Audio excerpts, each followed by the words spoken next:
D'abord, c'est une longue histoire parce que c'est le résultat d'une grande persévérance, ce calvaire des marins.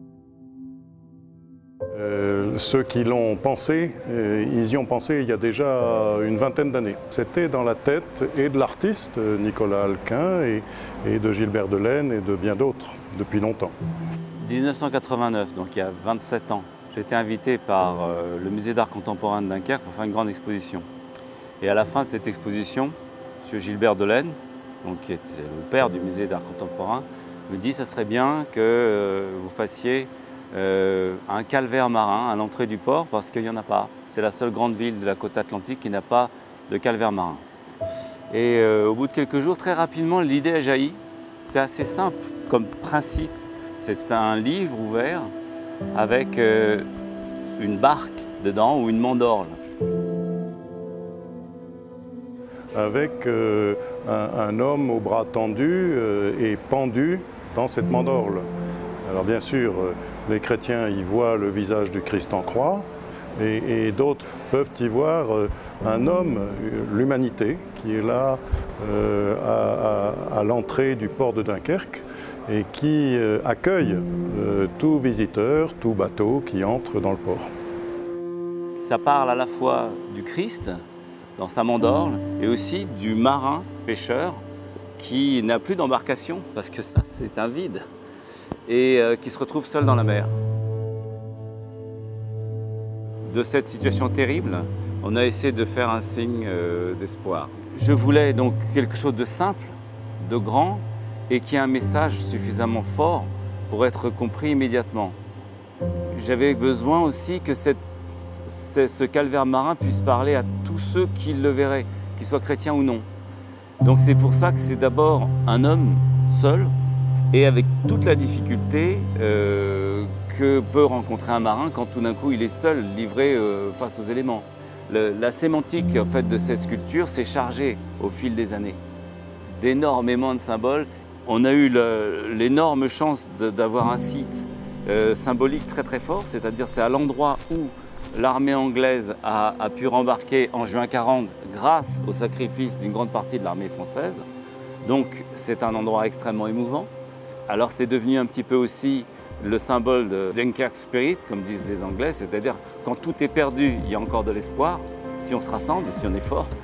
Et c'est aussi un monument dédié aux ouvriers qui ont construit les bateaux de Dunkerque. On a tenu beaucoup à ce que cette œuvre elle soit travaillée par les entreprises du Dunkerquois et que les gens d'ici se sentent complètement représentés par tous ceux qui auront travaillé à la réalisation de l'objet de la sculpture qui est là. Aussi bien ceux qui ont produit l'acier que ceux qui l'ont formé, que ceux qui ont préparé le terrain pour accueillir. Il y a une masse de plusieurs dizaines de tonnes qui est là et qui a besoin d'être sécurisée. On a conçu une sculpture qui fait 22 tonnes, donc le socle est aussi en rapport avec ça, la prise au vent. C'est pas pour rien qu'on a quand même travaillé pas mal de CX. On sait qu'il y a des vents qui sont très très forts à Dunkerque et qui arrivent par rafale. Donc d'où l'intérêt aussi d'avoir une soudure centrale pour que les mouvements de vent n'abîment pas l'ensemble. Donc bon, on ne sait jamais ce qui peut arriver, mais on a vraiment pensé à ça. Une œuvre d'art au départ c'est une proposition et puis elle se charge de tout ce que les gens veulent bien y mettre. Et c'est aussi pour ça que cette sculpture est tournée donc, vers la terre comme ça, c'est qu'elle raconte tout ce qui s'est passé derrière. C'est le grand livre de la mer, elle entraîne toutes ces histoires vers nous, elle nous les ramène, c'est ça l'idée. Que j'ai beaucoup hésité sur les matériaux. C'était toujours la même idée de mandorle, de barque, mais il y a eu plusieurs étapes. Et finalement, on a été au plus simple, c'est-à-dire on a pris un acier, puisqu'on est en face de la mer, qui va rouiller. Simplement, il va rouiller en surface grâce à ce procédé de l'acier diouéthène. Cette tôle, elle va être globalement rougeâtre et elle se détachera sur le ciel, qui est beaucoup plus souvent bleu qu'on ne croit à Dunkerque. Et ça risque d'être assez éclatant. Mais ça sera en accord avec les couleurs du port. une œuvre d'art, elle ne devient intéressante que quand elle dépasse vos petites idées de départ, quand elle se nourrit d'elle-même. C'est un peu comme un oiseau qui prend son vol, c'est très étrange. Après, elle devient intouchable. Mais c'est plus à moi d'en parler à partir d'un moment. Parce que elle a sa vie, son autonomie. C'est vraiment une sculpture qui est pour les Dunkerquois.